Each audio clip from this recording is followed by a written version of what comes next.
Summary कर लेते हैं।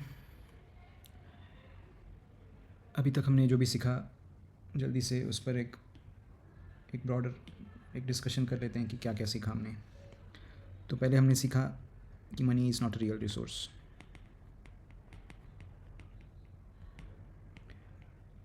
मनी गवर्नमेंट छाप सकती है, गवर्नमेंट को अच्छा मार्जिन है, और हर साल जब नए नए लोग देश में आते हैं, राइट, इमिग्रेशन के थ्रू, माइग्रेशन के थ्रू नए बच्चे पैदा होते हैं, राइट, तो गवर्नमेंट को अपनी करेंसी को डिवैल्यू करते रहना पड़ता है ताकि नए लोग जो आए हैं उनको भी एक स्लाइस ऑफ द पाई मिले।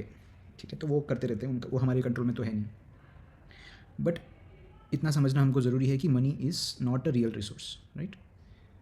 और रियल रिसोर्स क्या हैं?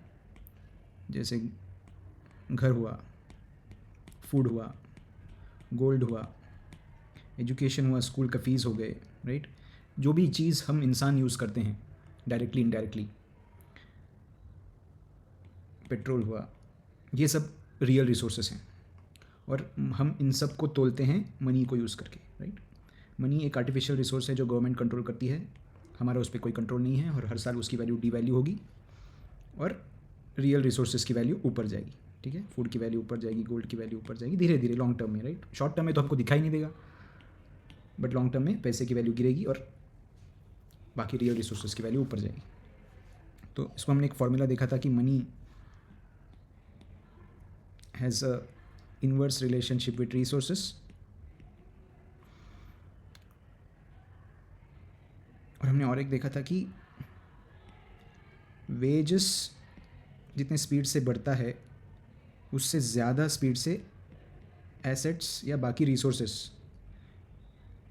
ज़्यादा स्पीड से बढ़ते हैं। और हर साल क्योंकि ये इनविजिबल होता है हमें, तो ये जो गैप है ये वाइडन होता रहता है। सो वेज और एसेट प्राइसेस का जो गैप है ये वाइडन होता रहता है। समझे, 2% है, बट ये हर साल वाइड होता रहेगा, और हमसे एसेट्स, हमारे परचेसिंग करने की क्षमता से दूर होते जाएंगे एसेट्स हर साल। तो अगर हमें और क्लियरली बताना है तो मनी एक तरफ है, रिसोर्सेस एक तरफ हैं। रिसोर्सेस को हम दो हिस्सों में बांटें तो वेज एक तरीके का रिसोर्स हो गया और एसेट्स एक तरीके के रिसोर्स हो गए। वेज की स्पीड बढ़ने की कम होगी, एसेट की स्पीड बढ़ने की ज़्यादा होगी, और हमारा हर साल वो गैप बढ़ता रहेगा और वो गैप कंपाउंड होता रहेगा।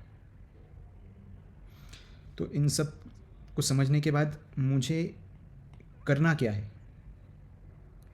तो मुझे जीवन में ये करना है कि मुझे धीरे धीरे जो भी मैं मेरे पैसे को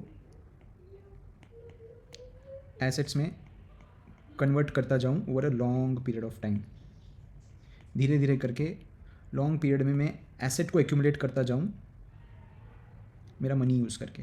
तो जैसे जैसे लॉन्ग पीरियड में मेरी मनी की वैल्यू कम होती रहेगी इन्फ्लेशन की वजह से, मेरी एसेट की वैल्यू बढ़ती रहेगी, और ये धीरे धीरे ही काम करेगा। ये अगर आप जाके आज के आज पूरे पैसे को एसेट में कन्वर्ट कर देंगे और आपको लगेगा कि उससे मैं बहुत पैसे बना लूँगा, ये नहीं काम करेगा। ये काम ही लॉन्ग पीरियड में, लॉन्ग टर्म में करता है। तो इसे बोलते हैं हम मनी गेम। तो ये गेम में आप धीरे धीरे सेविंग्स बढ़ाते हैं और सेविंग्स को एसेट्स में कन्वर्ट करते हैं ताकि लॉन्ग टर्म में आपका जो परचेसिंग पावर है वो सस्टेन्ड रहे और थोड़ा बहुत बढ़ता भी रहे जैसे जैसे टाइम बढ़ेगा। तो आपका परचेसिंग पावर को बचाने का तरीका है लॉन्ग टर्म में। अगर आप अपना पूरा सेविंग्स पैसे में रखोगे, पैसे के फॉर्म में, तो लॉन्ग टर्म में आपका नुकसान होगा। अगर आप उसको एसेट्स में कन्वर्ट करेंगे तो आपका परचेसिंग पावर या तो मेंटेन्ड रहेगा या तो धीरे धीरे बढ़ता ही रहेगा। तो ये है मनी गेम, और इसको समझना और इसको इम्प्लीमेंट करना जीवन में बहुत लाभदायक है।